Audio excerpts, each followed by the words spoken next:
So today, hopefully, this is the last meeting. I have a meeting coming up in a few hours. Hopefully it's the last meeting of the year, but this is probably a very uncomfortable meeting with one of our portfolio companies, and just restructuring things and really getting things off to the right track going into 2025. And I'm just sitting here at the coffee shop. I'm just sitting here at the coffee shop right now, just kind of collecting my thoughts so that I kind of have a clear understanding on where I want to take the conversations, and also just looking at, reviewing over our work over the last six months. Look at what worked, look at what didn't work, and then putting that together in a restructuring on how, this partnership is going to go. And if you don't already know, like the companies that we either take a minority stake in or we invest into the full company are super important to our business model, because that's how we provide our services to our main clients, which are private equity firms. So if anything is not, where it needs to be, it really hinders everything. So I want to hear from you. When you have uncomfortable conversations that you have to go into, what do you do? How do you prepare for those type of conversations? Let me know in the comments. One of the things that I'm thinking about as I'm walking down to the office is, I am preparing for this meeting, is when you're having these conversations that are uncomfortable, you really have to rely on the data. The data is going to tell the story of the outcomes that either were met or not met. And if you don't use the data, what happens is your emotions override all reason and rationale. And if you do that, then things become muddy. The waters get muddy really quick when you get too emotional about the feeling of the uncomfort and not allow the data to be the source of truth when having these conversations. I remember there was a time a few years back, I was working at this company, and they were doing layoffs at the time, and I was a recipient of one of those layoffs. And I was so upset about it because what they told me, there was no basis on data. It was really like, oh, we have to just, let people go because of XYZ. But I actually challenged it. I wrote the CEO a letter.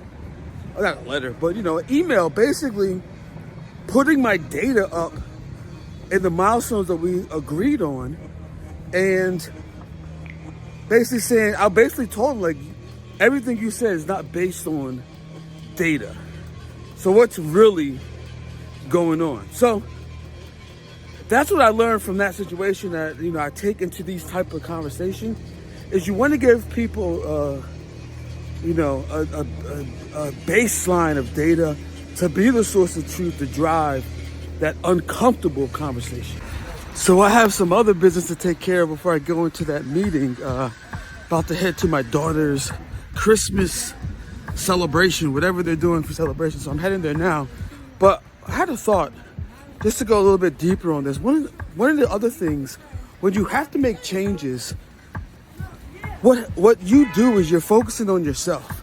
That's why it feels uncomfortable. It feels uncomfortable because you're more focused on yourself and how you feel than the value that's going to be created once those changes are made. So rather than thinking about yourself, think more about, wow, once we make this change, the person on the other side of the table, they're going to grow by X%, 5X, 10X, because we fixed a certain problem. So that's one thing. One of the things I was thinking about as I was walking down here, and think about that too. Anyway, I'm about a couple minutes from her school, and we're gonna go catch this little celebration. Hey, Frost, are you supposed to say ribbit? Number sometimes. Right now, we're getting rid of there's that word again. Okay, that mission is complete. Now to the next thing.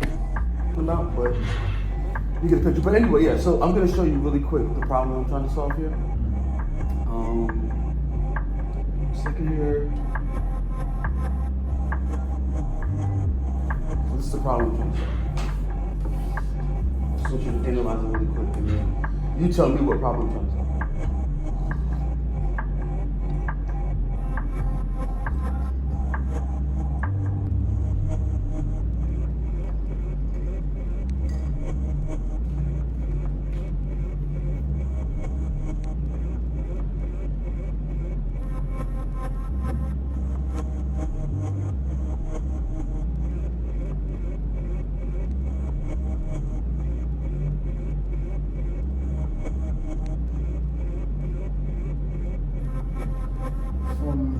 What I see is more of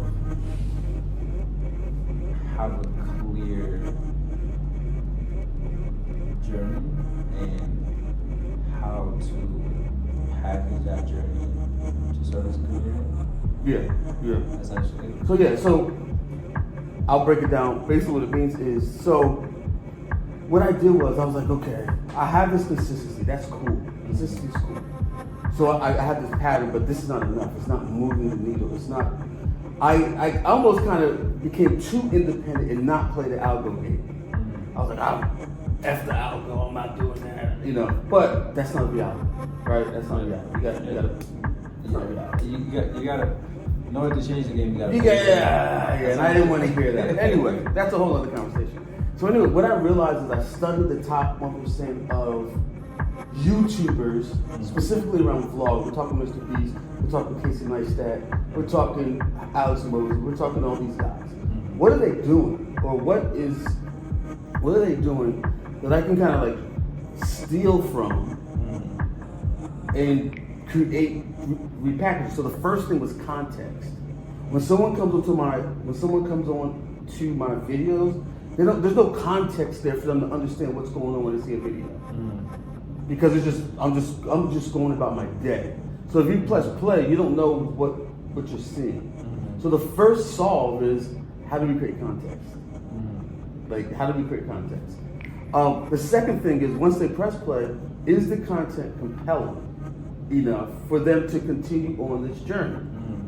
What does that mean? That could be in the edit. That could be in how the content is presented. Historically, it's just, oh, I have the phones right there. Historically, it's been like this fly on the wall content, which is cool. We want to keep that. Yeah, of course. I think that's the secret sauce. It's the secret sauce, but it's not as compelling. It needs to be more compelling. Sometimes that's just in the editing or the storytelling or just planning. Just planning a little bit long. Because I wasn't planning anything. I wake up in the morning, I don't know what the heck I'm going to say. Yeah. I just kind of see what's unfolding. Like, I didn't know we were having this meeting. Yeah. Essentially. You know, this is a meeting before the meeting. But you're here, so let's do it. And I'll give you something to think about as you're restructuring yourself. So challenges. So you watch Mr. Beast because you know what type of challenge he's doing, and is he going to do that challenge in X amount of time? So like, in the course of the content, what challenges can be presented? So that growth. Okay. So the collaborations is clear to me. Collaborations, people, you know, you see the TikTokers, everybody collaborates. You're sharing each other's audience. I wasn't doing that. So the collaborations is the interview series with CEOs. And then there has to be a clear call to action. Like, what's the call to action? What do you want people to do after they're done with this video? That's that. So that gap, the growth lead needs to fill that gap strategically thinking, being a strategic thinker.